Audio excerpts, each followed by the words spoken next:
There were two monks. This is the incident of Japan. The master was old, and the disciple was still young. Both used to roam all over Japan, singing the songs of God, remembering Him, and encouraging other people to do the same. The time of rain was near, according to the rules.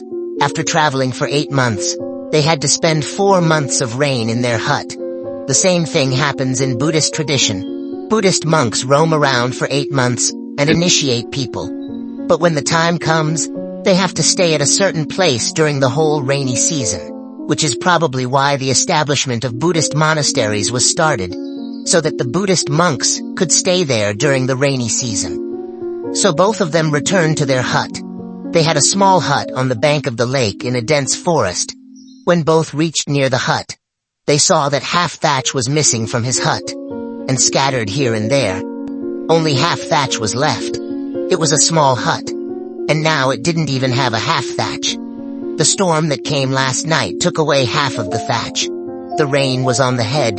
The hut is also in the forest, so more nothing could be done. Seeing all this, the young disciple shouted with anger, "That's why I say to you that there is no use in worshipping, reciting, meditating on that God.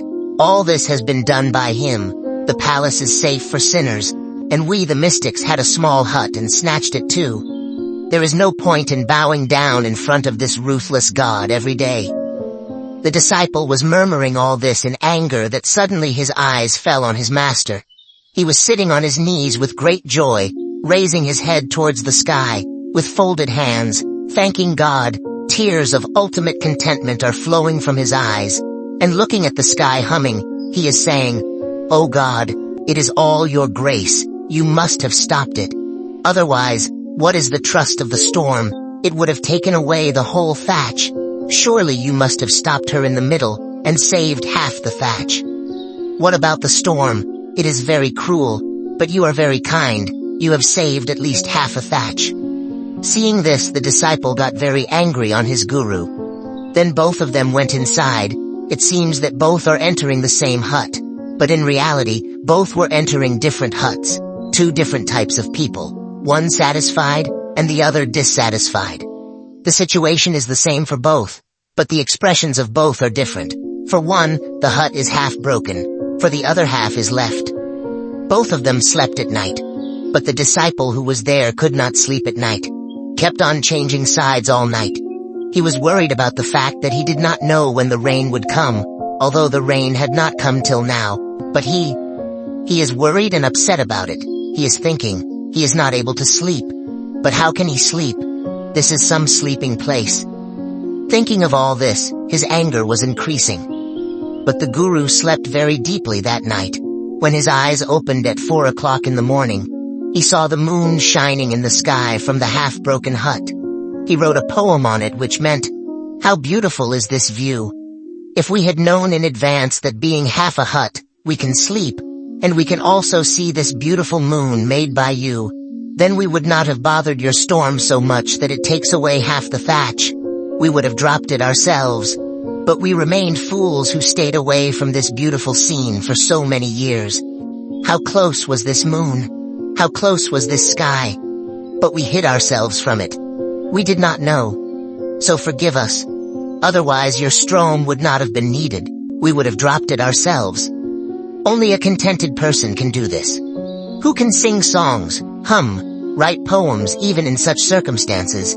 What can anyone take away from such a contented person? One who can sing such songs, not in compulsion, not in a state of helplessness, because these are the work of the weak, stupid and impotent, who after having lost everything, then pretend to be content. Hope, if they were already satisfied, so no one can snatch anything from them. Because what can you take away from a content person? You can take away his outer belongings, but still, you will not be able to take away anything from him. He will remain where he was before, because his wealth is internal, which no one can take away. Everything is a game of our attitude, how we see the events that happen to us. If our attitude is negative, then we will miss something even in the best situation. But if the attitude of looking at the world is positive, then a person manages to find positive for himself, even in the worst of circumstances. And a person with a positive attitude is happy and full of hope in every situation.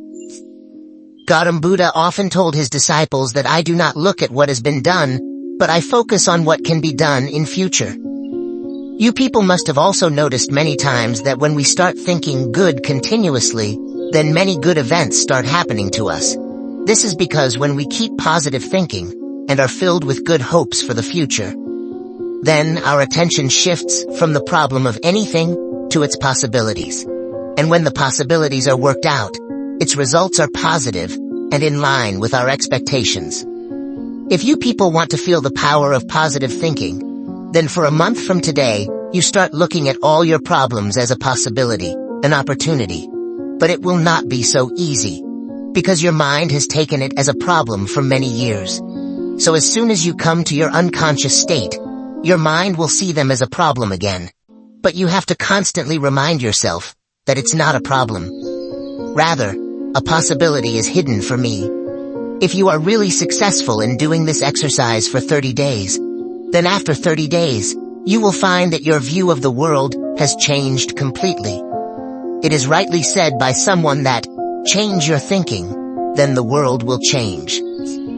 Thank you for joining me on this journey of embracing simplicity and finding the true essence of life. Make sure to hit that subscribe button and stay tuned for more thought-provoking content. And please share to one person you love the most.